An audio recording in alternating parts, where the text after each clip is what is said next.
on va s'intéresser à ce que commence à appeler les voyous en culotte courte. Ce sont 10 salles de classe de l'école élémentaire Alphonse Daudet à Beauvais qui ont été vandalisées dans la nuit du 23 au 24 décembre. Joyeux Noël pour la mairie, avec des ordinateurs cassés, des bureaux renversés, des étagères brisées. En fait, tout a été mis par terre. Alors, l'évaluation des dégâts est en cours. Une procédure judiciaire en flagrance qui a été ouverte pour des faits de dégradation dans un établissement scolaire. Alors, le maire de Beauvais, Franck Piat, a fait part, c'est ce qu'il a dit lui-même, de son dégoût après ce saccage. Rien n'a été épargné, dit-il. Matériel informatique, mobilier de classe. Et alors, il parle des crétins. Tu vois, il dit, ces crétins n'ont aucune limite. Qu'est-ce qu'ils ont en tête pour pouvoir saccager une salle de classe? Alors, moi, il dit crétin, est-ce que c'est pas plutôt des voyous en culotte courte? Et je voudrais qu'on en parle pendant 10-12 minutes, parce que ça pourrait être ta salle de classe aussi, Fatima. Je pense que tu t'es identifié à ce que tu as vu. Oui, complètement. Qu'est-ce que tu en penses? À qui a-t-on affaire et qu'est-ce qui passe par la tête?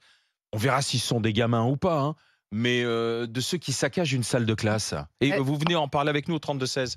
Je comprends l'écœurement du maire et des collègues et tout l'investissement qu'on peut avoir. Là, c'est une école en plus. Donc, vraiment, dans les écoles, les instituteurs, maintenant professeurs des écoles, très souvent, ils décorent leur salle. Donc, leur salle, c'est une partie aussi de leur identité, d'identité de la classe. C'est très important, la façon d'investir l'espace. Donc, on vient détruire ça, d'autant plus. Alors là, on va savoir qui a fait ça. Mais parfois, les élèves qui détruisent sont aussi dans l'établissement et donc eux aussi vont en pâtir. Moi, je trouve que le mot crétin est trop gentil. De la part du maire? Oui, c'est trop gentil. C'est de la délinquance, on va appeler. C'est de la délinquance. On va pas dire, oh, les vilains. Oh, t'as fait une bêtise. On est vilain. Tu fais tomber. Enfin, un crétin, c'est pas ça. Donc, tu fais tomber un verre à la cantine. Là, quand même, fais attention, t'es maladroit. Attention, je sais pas moi, un crétin. En tout cas, le mot crétin est trop gentil. C'est une forme de délinquance. Il suffit de regarder les images pour ceux qui sont devant RMC Story. Vraiment, ils ont tout renversé, tout saccagé, tout cassé. Même l'aquarium dans lequel il y avait les poissons, on a tout mis par terre. Donc, heureusement, Monsieur le maire fait en sorte que l'école puisse être ouverte en temps et en heure. Souviens-toi, tu sais, tu casses, tu répares. Ça avait été le leitmotiv de Gabriel Attal lorsqu'il était à la fois Premier ministre et puis quand il avait été ministre de l'Éducation, ensuite Premier ministre. Mais là, c'est de la délinquance. Mais... Et il a raison sur le côté tu casses, tu répares. C'est-à-dire, on en a déjà parlé à plusieurs reprises et sur ça, moi, je suis les travaux, tout ce qu'on appelle un travail d'intérêt général. Donc, l'implication des casseurs sur le lieu pour montrer les conséquences sur le long terme, parce que nous, on va en parler une fois à la télévision et puis on va passer à autre chose. Mais là, par exemple, pour remplacer les ordinateurs ou remplacer tout ce qui est cassé, c'est très long aussi à mettre en place, vous voyez. Donc, ça a des conséquences directes sur la façon de travailler pour la rentrée. Donc, pensez aux collègues. Et puis, ça fait réfléchir aussi à... Quand on les aura attrapés, quelle peine, qu'est-ce qu'on fait avec eux? S'ils sont des majeurs, c'est une chose. S'ils sont des mineurs, c'en est une autre. Il faudra peut-être responsabiliser aussi les parents. C'est le sujet, Alain. On en parlera probablement tout à l'heure en matière de justice. Ce type d'épisode de saccage d'une école arrive régulièrement. Tous les 6 mois. L'année dernière, au moment des émeutes aussi.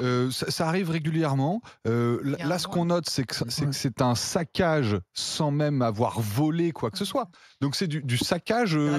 gratuit, brut, et encore une fois, on aura bientôt... C'est-à-dire il y a un sentiment d'impunité aussi pour ceux qui font ça. On aura des gens qui nous diront « Non, mais c'est avant tout l'expression d'un malaise social. Ces jeunes attaquent l'institution pour ce qu'elle représente. » Pas du tout. Il faut les traiter comme des voyous et nous devons aggraver les peines pour ceux qui attaquent des écoles. Ça doit être un facteur aggravant et il faut des peines exemplaires. Et je pense que ça se répète. C'est quoi une peine exemplaire? Souviens-toi, parce que tu te souviens, pour ces jeunes qui ont eu des stages de citoyenneté pour avoir giflé un professeur. C'est de la connerie, stage de citoyenneté, c'est de la connerie. La justice est là pour avoir un effet qui vise à prévenir la commission de délit. Et donc, pour prévenir la commission de délit ou de saccage en l'espèce, la justice doit faire peur. Le jeune, il doit être lourdement puni, avec une privation de liberté. Je dis pas qu'il faut le mettre dans la prison avec les grands délinquants, etc. Mais il doit aller dans une prison pour mineurs. Et les jeunes, quand ça leur traverse l'esprit d'aller saccager l'école, doivent se dire « Oula, je vais prendre pour 6 mois de maison de redressement, je le fais pas ». Et aujourd'hui, il n'y a pas cet effet pour empêcher la commission de ce type de saccage parce que la justice ne fait plus peur. Bruno Poncet. Mais dans la plupart des cas, on s'en rend compte après, mais c'est souvent des gamins. Mais quand on dit des gamins, c'est des gamins qui ont 8-10 ans, en fait. Moi, ça arrivait dans un patelin à côté de chez moi. C'était des gamins de 10 ans qui avaient saccagé leur propre école. C'est un jour de désœuvrement pendant les vacances scolaires. Ils rentrent là-dedans, ils cassent tout. Et en fait, après, moi, je comprends ce que dit Antoine, mais tu fais quoi des gamins de 8-10 ans? C'est-à-dire qu'à un moment donné, faut que tu ailles voir déjà les parents, parce que là, tu as un vrai sujet avec les parents. Mais après, t'en fais quoi? Parce que c'est souvent des gamins de l'école, des gamins du village, des gamins qui habitent à côté, et qu'on dit, tiens, on va faire une connerie. Et puis, tu sais, des conneries, on en a tous fait, mais sauf que là, c'est de plus en plus grosses. Et le problème, c'est comment tu punis ça. Tu vas voir les parents, tu les convoques là, devant les la parents. police, au commissariat, les parents, les enfants. Ils doivent raquer. Tu leur montres un peu responsabilité civile. la peur Voilà, les aussi parents d'uniforme. Ouais, les parents doivent raquer. Derrière, ils remboursent, Ils doivent effectivement. payer. Les Oui, parents bien doivent sûr. payer, puis après, il faudra s'occuper des gamins, il faudra les éduquer, il faudra leur faire des trucs. Après, les mettre dans une prison, dans un centre d'internement, je vois pas trop l'intérêt, parce qu'en fait, il va falloir les conscientiser déjà de ce qu'ils font. Parce que là, je pense que dans leur tête, c'est pas très clair. Mais après, c'est un vrai sujet. Mais comme le disait Fatima, malheureusement, c'est trop régulier. Nous, on en parle assez régulièrement.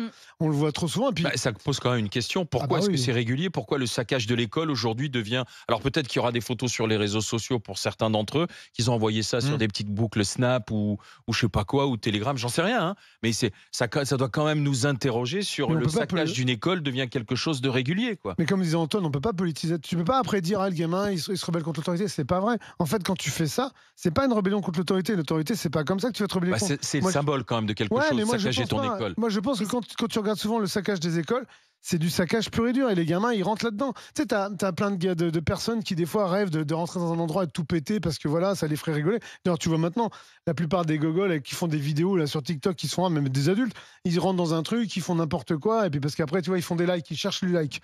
Mais là, je pense que les gamins, ils ne sont pas là. Les gamins, c'est juste, tu pètes ton école parce que c'est là où on t'envoie de force et qu'on t'aime pas l'école, machin. Mais sauf que tu peux pas politiser ça ni conscientiser. Enfin, tu ne peux pas à un moment donné dire, je fais ça parce que c'est ma rébellion face à ça. T'as 8 ans, tu te rebelles contre quoi? Parce que ils ont 8 ans, peut-être qu'ils sont plus âgés que ça. Souvent, moi, je suis très curieux du profil. J'attends de savoir et j'aimerais bien les avoir en face de moi pour comprendre. Je ne comprends pas.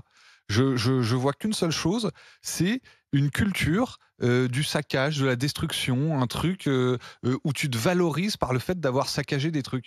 Il y a de plus en plus de gens qu'on voit taper quelqu'un par hasard dans la rue. Tu vois, c'est vrai. Cette espèce de délire où tu veux faire du mal. Mais c'est quoi votre truc Vous vous souvenez quand on parlait là du happy slapping, ce nom horrible où c'était donner une claque dans la rue gratuitement. L'être humain nous surprend toujours par l'immensité et l'originalité de sa médiocrité et de sa bêtise. Pas tous. Mais justement, pour les réponses, parce que notre ministre dit qu'il va être plus intense. Vous avez entendu ça, intense. Moi, ça me fait rire. Parce que vous connaissez les parfums intenses. Donc moi, je connais le parfum intense, le café intense, le chocolat plus intense. Et là, on nous parle de la justice plus intense. J'ai l'impression qu'on est en train de jouer à tabou. Il faut éviter des mots tabous. Exactement. Donc, il a envie de donner des signaux de droite, mais il évite des mots. Donc, il évite Karcher, il va mettre nettoyer. Il évite plus dur, il va dire plus intense. Donc, le parfum intense. Et qu'est-ce que c'est? Parce qu'en vrai, on est tous d'accord sur le constat. C'est-à-dire que tu dis plus ferme, il va être plus fermeté et rapidité. Mais quel ministre va venir? J'ai décidé d'être encore plus lent et encore plus mou. Personne va dire ça. Mais même un ministre de gauche, personne va dire ça.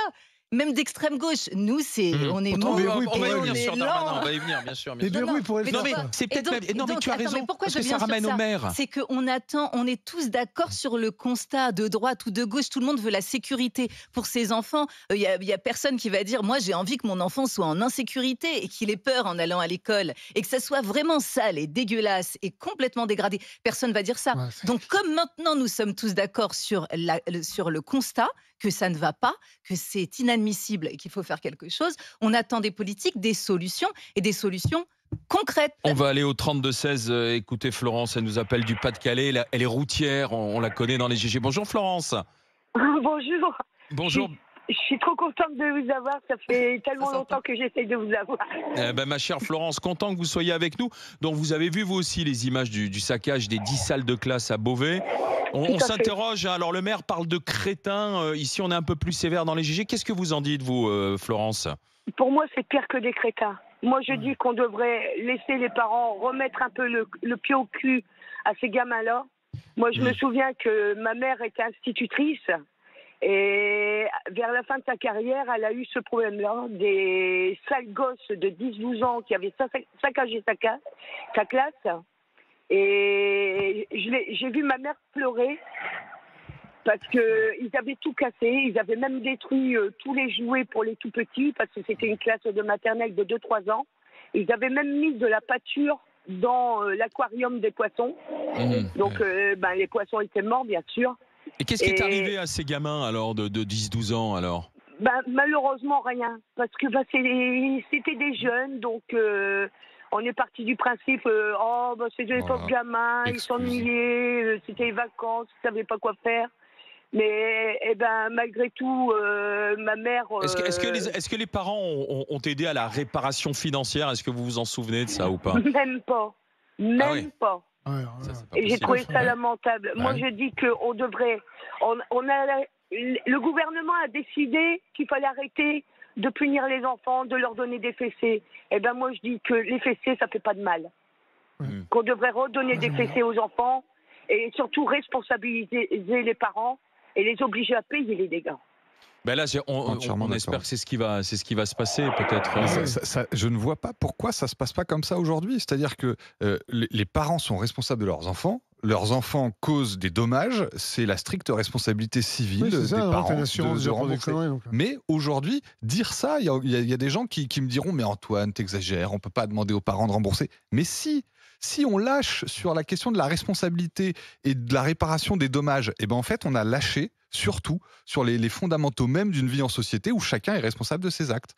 Et les parents sont responsables de leurs enfants. Florence, je vous remercie d'avoir... Oui, allez-y, je vous en prie, Florence. Une dernière chose, je vais vous dire, ça fait longtemps que les parents sont déresponsabilisés. Et moi, je me souviens que la première fois, quand j'ai quitté mes parents, quand je me suis installée en appartement, j'ai été choquée par une chose, je vous jure. Je m'installais à Arras dans une résidence qui n'était pas très bien réputée. La première chose que j'ai vue dans la rue, et je vous promets, c'était un gamin de 10 ans avec un pistolet. Oui, ça c'est embêtant à 10 ans d'avoir. Il n'était pas à bouchon, il n'était pas en plastique. Ah non, c'était un vrai pistolet. Ouais. Et c'était un gamin de 10 ans. Et vous voyez des gamins de 10 ans qui se promènent dans les rues à 23h, voire minuit passé. C'est pour ça que bon nombre de communes...